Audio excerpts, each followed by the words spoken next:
você pode vencer. Você fica valente, fica obediente. Se vem o mal, você vence porque... Olá, crianças, tudo bem com vocês? Eu espero que sim, que esteja tudo bem por aí.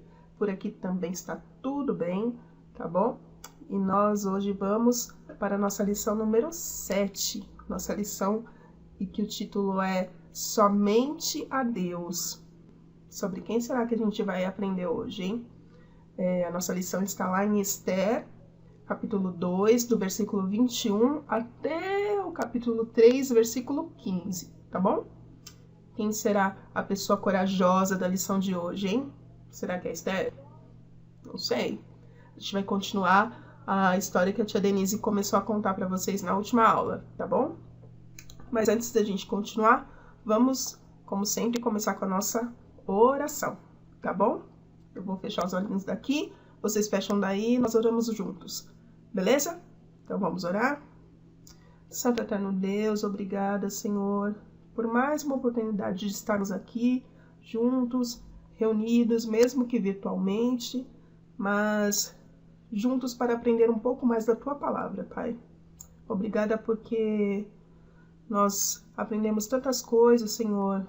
Nos ajude, Pai, a colocar todas essas coisas em prática nas nossas vidas e que a gente possa também levar todo o aprendizado que nós temos aqui para as pessoas que estão ao nosso redor, à nossa volta, à nossa família, nossos amigos, e que as pessoas possam conhecer mais de Ti através das nossas vidas.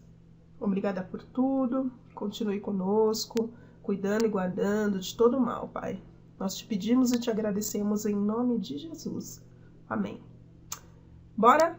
Lição 7. Somente a Deus. Vamos ver o que essa lição 7 vai falar? Bom, nossa lição número 7, antes da gente começar, vamos recordar um pouquinho o que a tia Denise contou na última aula, né? Vocês se lembram que ela contou sobre a Esther, né? Esther, que era uma menina órfã, criada pelo primo, e que o rei Assuero tinha...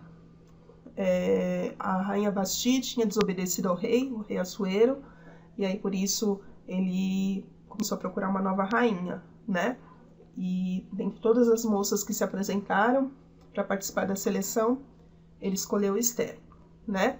E aí Esther se tornou a nova rainha do reino de Assuero, né? Que era um reino bem grande, né? Que a tia falou que tinha mais de 127 províncias faziam parte do reino do rei Assuero. Tanto que ele ficou 6 meses dando um banquete. Lembra que ela contou? Ficou 6 meses dando um banquete para as pessoas admirarem o reino dele, né? O poder dele. Bom, Esther foi escolhida pelo rei Assuero e se tornou rainha, certo? Só que a Esther, ela tinha um segredo. Vocês se lembram qual era o segredo de Esther? Vocês se lembram? Bom, se vocês não lembram, eu vou lembrar vocês. A Esther fazia parte, ela pertencia ao povo de Deus, que era o povo judeu. Lembra? Então, quando ela participou da seleção, ela foi orientada pelo primo dela, Mordecai, que não contasse que ela era judia, que ela fazia parte do povo judeu. Então, era um segredo, ninguém sabia que ela pertencia a esse povo, certo? Mesmo depois que ela se tornou rainha, ela continuou mantendo esse segredo, beleza? Mordecai, o primo da Esther, foi trabalhar no palácio. Na Bíblia não conta exatamente qual era a função dele dentro do palácio, mas ele estava sempre ali pelos portões, sempre de olho em tudo, né? E ninguém sabia lá no palácio, no reino, que ele era primo da Esther e muito menos que ele era judeu, tá? E aí, então, ninguém sabia que eles eram da mesma família, nem mesmo o rei, ninguém sabia, tá bom?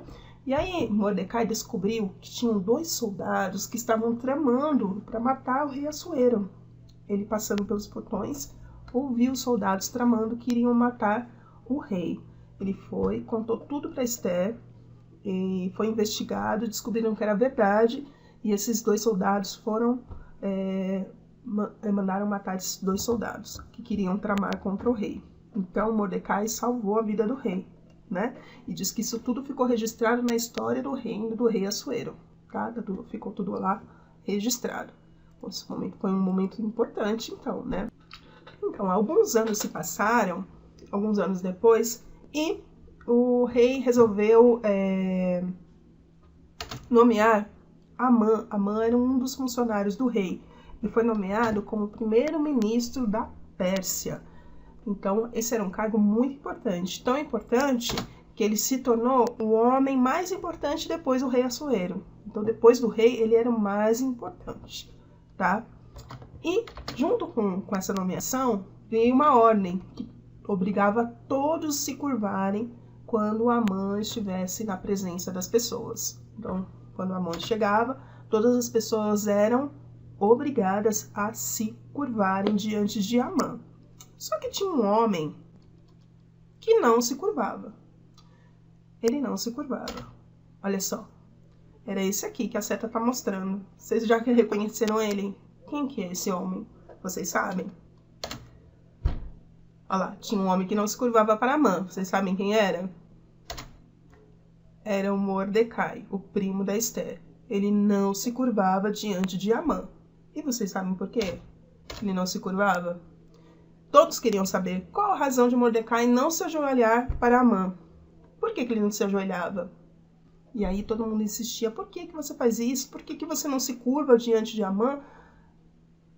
Isso não vai dar certo, isso não está certo. Tem uma ordem do rei falando que você é obrigado a se curvar, você tem que se curvar.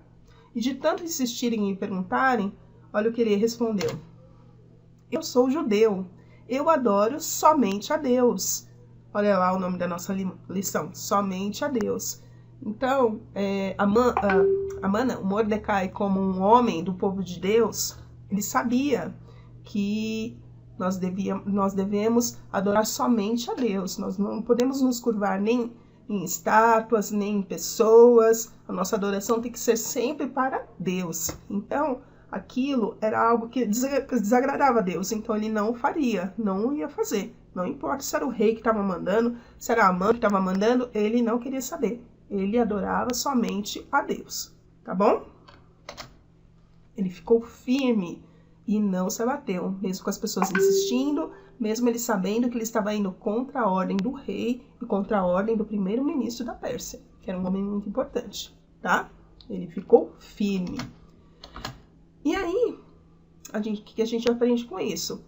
Mordecai, esse homem corajoso. Assim como Mordecai, nós devemos ser firmes e não fazermos o que desagrada a Deus, certo? Por mais que as pessoas estejam insistindo à nossa volta de fazer algo que a gente sabe que é errado, que a gente já aprendeu que não tá certo fazer, que desagrada a Deus, que é algo que é um pecado, né? Então, mesmo que as pessoas à nossa volta insistam e falem que não tem problema, que pode fazer, não façam. Se você sabe que é errado, não pode fazer. Tem que manter firme. Falar, não, eu obedeço somente a Deus. Eu obedecendo a Deus, estou obedecendo aos meus pais também. Então, se meus pais acham que é errado fazer isso, eu não vou fazer. Se Deus está falando que é errado fazer, eu não vou fazer. Tem que ser firme, tá bom?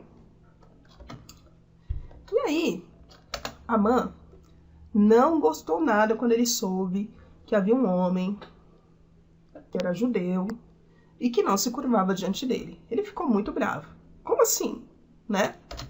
E aí, o que será que ele vai fazer com Mordecai diante disso? Porque ele ficou furioso, ele não gostou. O que será que ele vai fazer?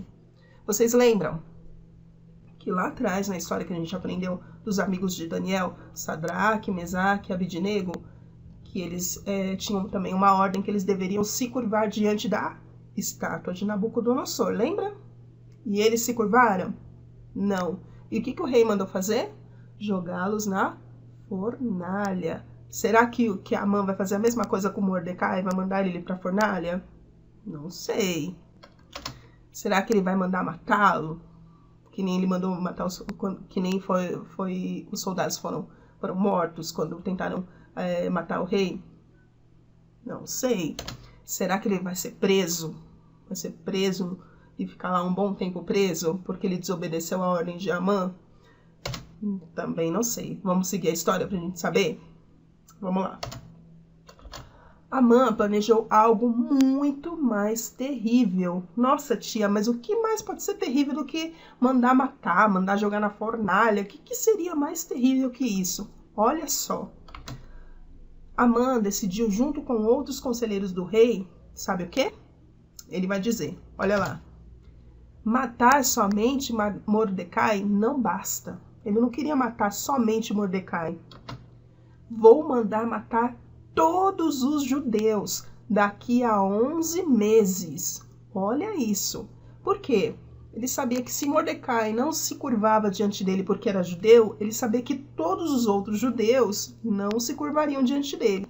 Então, o que ele pensou? Eu não vou matar só Mordecai, porque eu vou resolver meu problema agora e outros vão aparecer. Eu vou mandar matar todos os judeus das 127 províncias que pertencem ao reino do rei Assuero. Isso é muita maldade, muito terrível. Olha a mente desse homem. Você já pensou nisso? Terrível, né? Mandar matar um povo todo só porque eles não se curvariam diante dele. Amã foi então buscar o apoio do rei para colocar o plano em prática, né? Por mais que Amã fosse um homem muito importante dentro do reino, ele precisava que o rei aprovasse aquele plano para que ele pudesse colocar em prática, né? Então, qual era o plano mesmo? Exterminar todos os judeus. Quando? 11 meses, dali quase um ano, ele tinha que planejar como que seria a execução desse povo, tá bom? E por quê? Vamos ver o que ele disse ao rei? Está lá na Bíblia, eu vou ler para vocês exatamente como que ele disse para o rei, para poder convencer o rei de que devia exterminar os judeus, tá bom? Vamos lá? Então, o que ele disse ao rei está lá em Ester, do capítulo 3, dos versículos de 8 a 9. Ele disse assim: existe certo povo disperso e espalhado entre os povos de todas as províncias do teu império, cujos costumes são diferentes de todos os outros povos e que não obedecem às leis do rei. Não convém ao rei tolerá-los. Se for do agrado do rei, que se decrete a destruição deles, e eu colocarei 350 toneladas de prata na tesouraria real à disposição para que se execute este trabalho. Ele ficou tão bravo, tão possesso, e ele ficou tão obcecado em exterminar esse povo, que não só ele queria colocar o plano em prática, mas também ele ia colocar dinheiro do próprio bolso para poder patrocinar esse extermínio. 350 toneladas de moedas de prata. Era muita moeda. Muita moeda. Uma tonelada são 1.000 quilos. Então, são 350 toneladas de prata. Né? Era muita prata. Né? Então, olha só como ele ficou bravo e obcecado em exterminar o povo judeu. O rei confiou em Amã, concordou em acabar com todo o povo judeu das suas 127 províncias, né? Esse reino era muito grande, né? Ia do Egito até a Índia, né? Estava escrito lá na Bíblia, era muito grande. Então, ia ser um trabalho muito longo, né? E aí o rei respondeu para Amã: o povo é seu, faça o que quiser. O dinheiro também é seu. Não quero seu dinheiro. Se você quer usar para isso, faça. Extermine o povo. Tá? Então, o que o rei fez? O rei deu seu anel a Amã. Mas por que ele deu o anel dele para o Amã? Porque o rei, quando ele iria assinar os decretos dele, ele tinha um anel. Vocês já viram um anel assim? Aí, o que era feito? Eles pegavam e derretiam uma cera, né, vocês já viram um envelope que eles selam dessa forma? Eles colocam um pingo de cera, né, pega o anel e carimba na cera com a logomarca do rei. Então, ele pegou o anel dele e deu para Amã. E isso queria dizer assim, ó, você tem carta branca para fazer o que você quiser. Então, ele ficou com o anel do rei para poder assinar todos os decretos para mandar para todas as províncias, avisando que o povo judeu seria morto dali 11 meses, tá? Olha só o plano dele, onde estava chegando. Então vamos relembrar que o rei não sabia que os judeus eram um povo escolhido de Deus. O rei Assuero não sabia disso, que os judeus eram um povo de Deus, tá? Mais do que isso, ele não sabia que a Esther fazia parte desse povo. A Esther não tinha contado para ele que ela fazia parte do povo judeu, né? E nem Mordecai, ele também não sabia. Mordecai, aquele que salvou a vida dele, dos soldados, ele não sabia que ele era um judeu também. Então, olha só. E agora, hein? O que será que vai acontecer com o povo judeu, hein, gente? O que será que... Como vai acabar essa história? Será que Amã conseguirá cumprir seu plano de exterminar o povo judeu? Hein? Será que Mordecai e Esther também serão mortos ao se cumprir esse seu plano? Bom, e o que aprendemos até aqui? Hein? Que devemos ser firmes e corajosos, como foi? Quem foi firme e corajoso? Que a gente aprendeu hoje? Como Mordecai, né? Nós não devemos fazer aquilo que desagrada a Deus. Por mais que as pessoas à nossa volta estejam nos pressionando, nos ameaçando, nós temos que agradar a Deus em primeiro lugar, tá bom? E se eu fizer, tia? Se eu fizer algo errado, que eu sei que não agrada a Deus, que eu sei que eu pequei, eu sei que eu fiz algo errado, o que eu tenho que fazer depois que fez? Primeira coisa é se arrepender, né? Trazer isso à tona, se arrepender do que fez, ter noção de que fez algo errado e pedir perdão. Porque os nossos pecados, as nossas faltas estão todas perdoadas já. Nós só precisamos trazer, né, à tona, nos arrepender e pedir perdão a Deus, tá bom? Errar, nós vamos errar mesmo. O importante é que a gente se arrependa em nosso coração, tenha a certeza desse erro e peça perdão pelos nossos erros, tá bom? Então, como vai acabar essa história? Cenas dos próximos capítulos com a tia Luciana na próxima aula, tá bom? Essa história continua e na próxima aula a gente vai ter o desfecho do que vai acontecer, tá bom? E o nosso versículo de hoje, da lição, é: ao Senhor teu Deus adorarás e só a Ele darás culto, tá? Isso tá lá em Mateus 4, versículo 10, beleza? Espero que vocês tenham gostado da aula. Tem a liçãozinha lá do livro para fazer, depois vocês façam, me mostrem, eu vou adorar ver e vou comentar lá no WhatsApp do papai e da mamãe, tá bom? Em breve, se Deus quiser, tô ouvindo algumas histórias aí, talvez a gente volte logo para a aula presencial. Acredito que em breve a gente vai ter boas notícias, tá bom?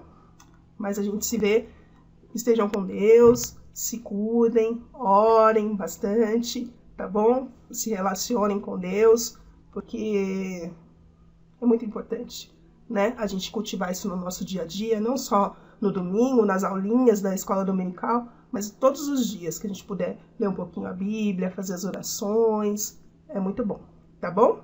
Fiquem com Deus, um beijo e até a próxima. Tchau, tchau. Eu li na Bíblia e vou contar pra você que com Jesus você pode vencer. Você fica valente.